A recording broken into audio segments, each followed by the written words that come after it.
Hello everyone, welcome to all of you. So आज की हमारी जो वीडियो है ना वो रहेगी बेसिक जो अपना हिंदी और इंग्लिश का है। मतलब आपने हिंदी और इंग्लिश कहाँ से प्रिपेयर करनी है। वैसे तो मैं खुद का तो बता ही चुकी हूँ हर वीडियो में कि मैं हिंदी और इंग्लिश कहाँ से कर रही हूँ, लेकिन फिर भी मतलब तुम्हारे कईयों की जिसकी हिंदी वीक है या इंग्लिश जिसकी वीक है वो उनके कईयों के डाउट रहते हैं कि किस में से कहाँ से कैसे पढ़ें। और जो टॉपिक्स है ना इंपॉर्टेंट मोस्ट इंपॉर्टेंट जिसमें से तुम्हारे मतलब अगर चार 8 नंबर लेने हैं या 12 नंबर लेना है तो वो आराम से हो जाएंगे। ठीक है, वो भी डिस्कस करेंगे आज की वीडियो में। तो पहले तो बात है अपनी कि हिंदी के जो सब्जेक्ट हैं, जैसे जिसने जनरल हिंदी और इंग्लिश है, रीजनल का तो अलग से करेंगे। जनरल हिंदी वो जो सिलेबस में दे रखा है, जैसे हिंदी में सिर्फ संधि और समास दे रखे हैं, ठीक है। लेकिन अगर जिसने रीजनल लैंग्वेज चूज की हुई है ना हिंदी, उसको तो फिर सारे ही करने हैं। ये जो कल परसों की वीडियो में मैंने बताया भी था तुम्हें, जो भी टॉपिक आ रहे हैं ना एक भी नहीं छोड़ना। जैसे काल हो गया, ये संज्ञा सर्वनाम हो गए, वाक्य के प्रकार हो गए, ये इनमें से भी क्वेश्चन आ जाते हैं, अलंकार हो गया, ठीक है। ये सारे टॉपिक करने हैं तुमने। और बुक किसकी है ना हिंदी की, तुम ल्यूसेंट तो मेरे पास है, ल्यूसेंट से पढ़ सकते हो, या एक सौम्य की आती है बुक, उससे पढ़ सकते हो। और भी जैसे एक वस्तुनिष्ठ ऐसे करके कोई बुक आती है, मैंने मतलब काफी देखी है उस बुक के बारे में। तो वो भी जो भी, या फिर आपके पास जो भी बुक है XYZ, कोई सी भी बुक है हिंदी की, उसमें से ही करो अपना, जो आपने पहले पढ़ रखी है, ठीक है। ऐसे नहीं है कि कोई आपको दूसरी बता रहा है तो दूसरी पे जंप कर जाओगे, नहीं। जिसमें से आप कर रहे हो ना उसी को रखो। और अगर यूट्यूब चैनल जैसे कईयों की भाई ऐसी है, वीक है हिंदी, कि हिंदी में स्कोर नहीं हो पाता अच्छे से, तो यूट्यूब चैनल ना निधि मैम का एक, उसमें आपको हर एक टॉपिक मिल जाएगा, मतलब डिटेल में करवाया हुआ होगा। तो पुराना ओल्ड वीडियोस होंगे, जैसे अब तो प्रैक्टिस वगैरह ही करवाते हैं लगभग। और एक प्रैक्टिस के लिए अगर जिसने देख रहा हो तो अरुण सर का है, ठीक है। हिंदी बाय अरुण सर ऐसे करके है इनका चैनल का नाम, और एक निधि मैम, निधि एकेडमी है शायद इनकी, इनके चैनल का।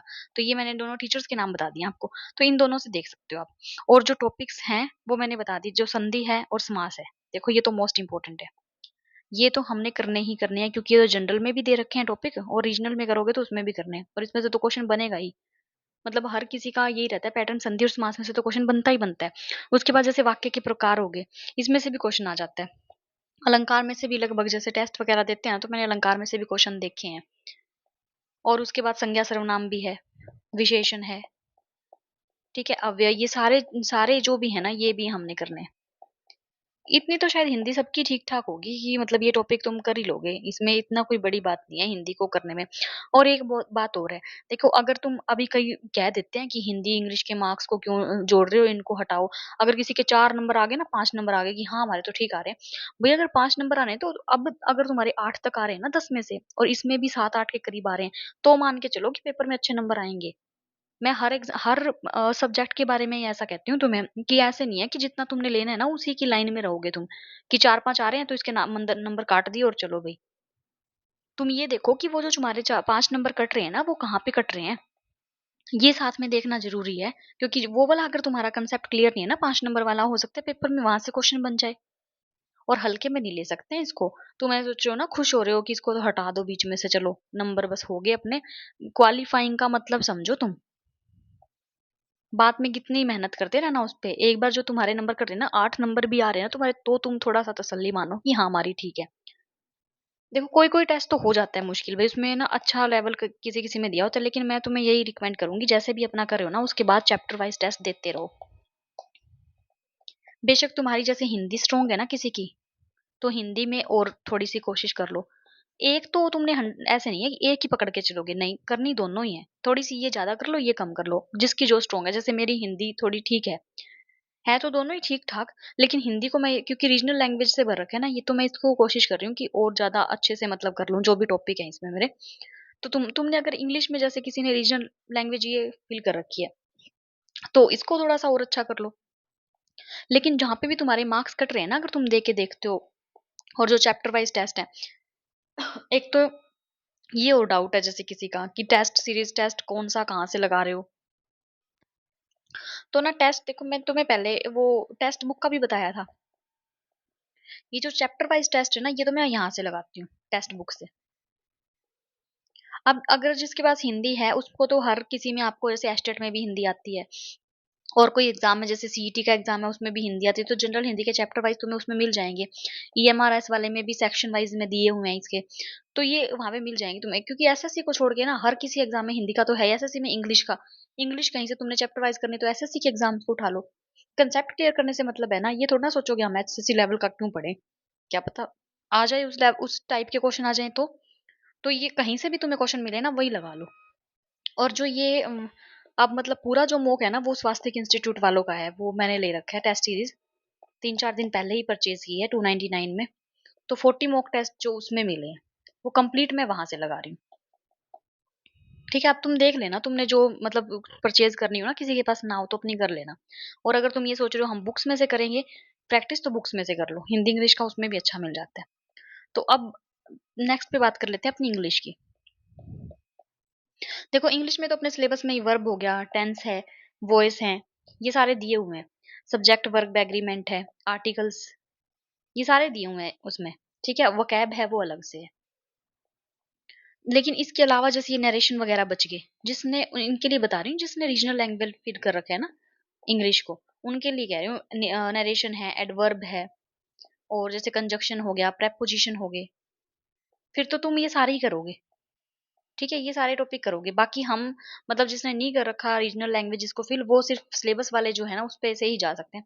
लेकिन इतना तो जिसने अच्छी मतलब पेपर वगैरह की पहले तैयारी कर रखी है ना, तो थोड़ा बहुत आइडिया तो उनको इसके बारे में, जैसे अब मैंने ये जो स्वास्थ्य वालों का मॉक टेस्ट लगाया था ना, 2-3 लगा लिए शायद, तो उसमें से मेरे को नरेशन में से भी क्वेश्चन मिल जाता है। तो अब मैं स्किप नहीं कर सकती ना कि उसको ये छोड़ के कि पता नहीं ये वाला तो मैंने रीजनल लैंग्वेज के लिए किया ही नहीं था।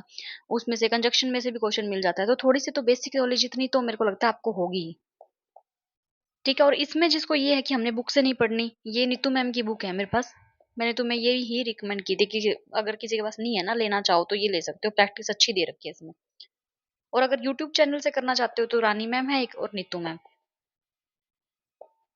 इन दोनों की देख लेना प्लेलिस्ट। जो टॉपिक तुम्हें ऐसे लगे ना इस टॉपिक में दिक्कत आ रही है, सारी तो लेके नहीं बैठोगे, अब तो 30 दिन महीना बच गया, सारे तो नहीं उठा के बैठोगे ना कि शुरू से शुरुआत कर रहे हो सब कुछ।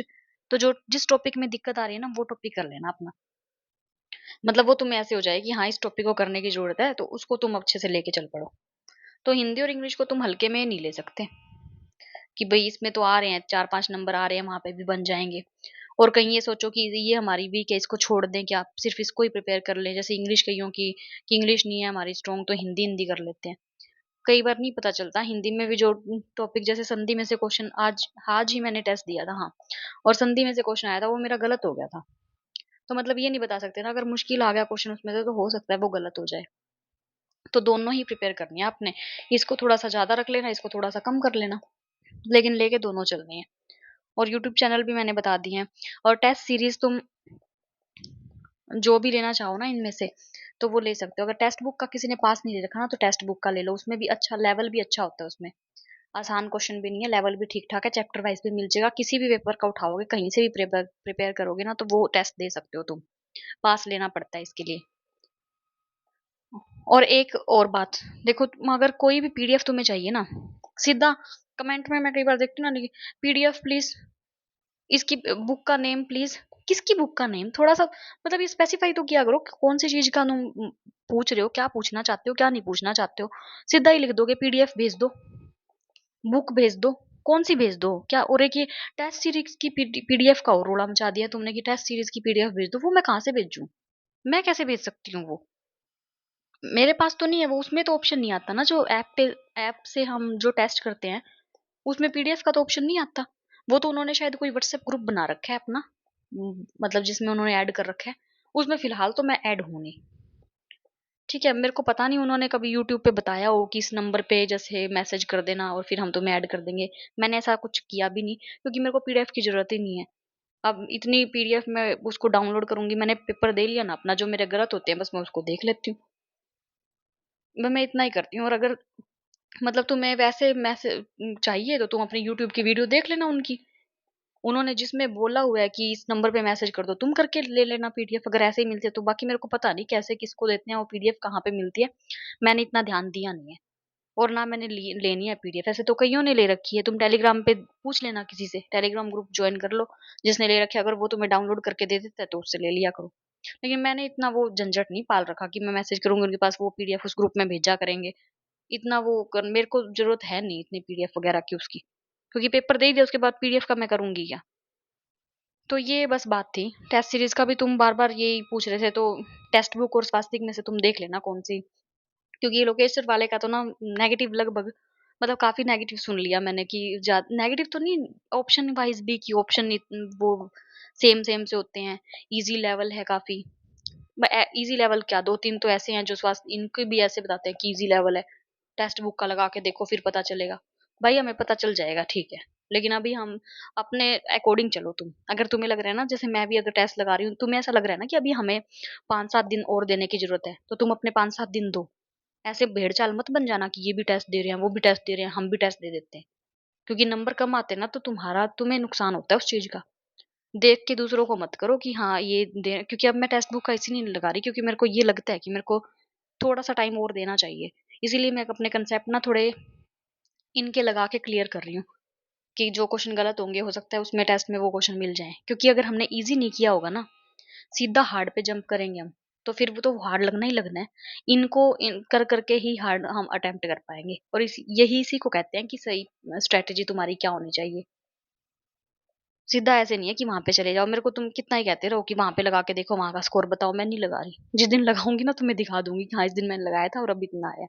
खुद को तो सैटिस्फैक्शन होना चाहिए कि ना कि मेरा सिलेबस इस लेवल तक है और इतना मैंने कवर कर लिया है। जैसे रीज़निंग में अब मेरे को कोई दिक्कत नहीं है। मैं लगा सकती हूँ इसके आराम से। हिंदी, इंग्लिश में मेरे को कोई दिक्कत नहीं है। आराम से लगा सकती हूँ मैं। टीचिंग एप्टीट्यूड में भी इतनी कोई दिक्कत नहीं है, लेकिन बात सारी आईसीटी की है और 15 नंबर की आ रही है, और फिर जनरल अवेयरनेस। अब मैं 10 दिन का इसको भी टाइम देने का सोच रही हूँ कि 10 दिन अब इसको भी रिवाइज़ करूँगी। क्योंकि मैं आर्टिकल्स वगैरह के क्वेश्चन देखती हूँ ना, तो मेरे को ये होता है कि ये मैंने कर रखे हैं, लेकिन एक बार रिवीज़न की ज़रूरत है बस इनको। तो अब कल से ही मैं सोच रही हूँ अपना 30 डेज़ का स्टार्ट करूँगी प्लान, और उसमें फिर मैंने जो-जो रिवीज़न करनी है, जिनको अच्छे से करना है वो करूँगी, और 10 दिन के बाद मैं अपना शुरू करूँगी टेक्स्ट बुक पे लगाना। 10 नहीं तो 15 दिन। क्योंकि मेरे को पता है ना मैंने किस स्पीड में चलना है, किसी को देख के नहीं चलना, मैंने मैंने अपने अकॉर्डिंग चलना है। तो फिर उस हिसाब से मैं प्लान करूँगी। इतने 15 कोर टेस्ट लगाए जाएँगे, ये 3 तो मैंने लगा लिए, 15 और लगाए जाएँगे, 18 हो जाएँगे। और फिर लेवल भी क्वेश्चन्स का अच्छा हो जाएगा। मेरे को ये भी पता लगेगा कि हाँ, क्योंकि जितने हम टेस्ट देते हैं ना, उतना ही सीखने को मिलता है आगे। क्योंकि जो मिस्टेक्स होती है ना, उन्हीं से सीखने को मिलता है इंसान को। तो फिर मेरा थोड़ा होगा कि हाँ, मैं लगा सकती हूँ। तो और तुम में कोई भी सब्जेक्ट में डाउट रह गया हो ना, तो तुम पूछ लेना कमेंट सेक्शन में। मेरे को लगता है हिंदी इंग्लिश का हो गया। कल मैंने आईसीटी की भी बना दी थी। और तुम्हारा किसी में रह गया हो तो एक वीडियो उसकी और बना देंगे बस। उसके बाद देखो, अब कल 11 तारीख हो जाएगी, एक आधा दिन तो वैसे ही चलो हो जाता है इधर-उधर, 30 दिन रह जाएँगे। तुम जिसने नहीं भी शुरू किया है ना, वो भी अपना अच्छे से शुरू कर दो। ये नहीं करता कि कितना टाइम है तुम्हारे पास, मैटर ये करता है कि डेडिकेशन कितने है तुम्हारी, डेडिकेटेड कितने हो तुम उस चीज़ को लेके, वो चीज़ मैटर करती है। तो अपना कर लेना तैयारी ढंग से शुरू। एक आधा कोई डाउट रहता है तो आज की वीडियो के नीचे ही कमेंट कर देना। तो उसपे भी मैं कल तक बना दूँगी, फिर उसके बाद अपनी तैयारी बिल्कुल स्पीड में ले आना। तो that's all for today. Thank you, take care, good night.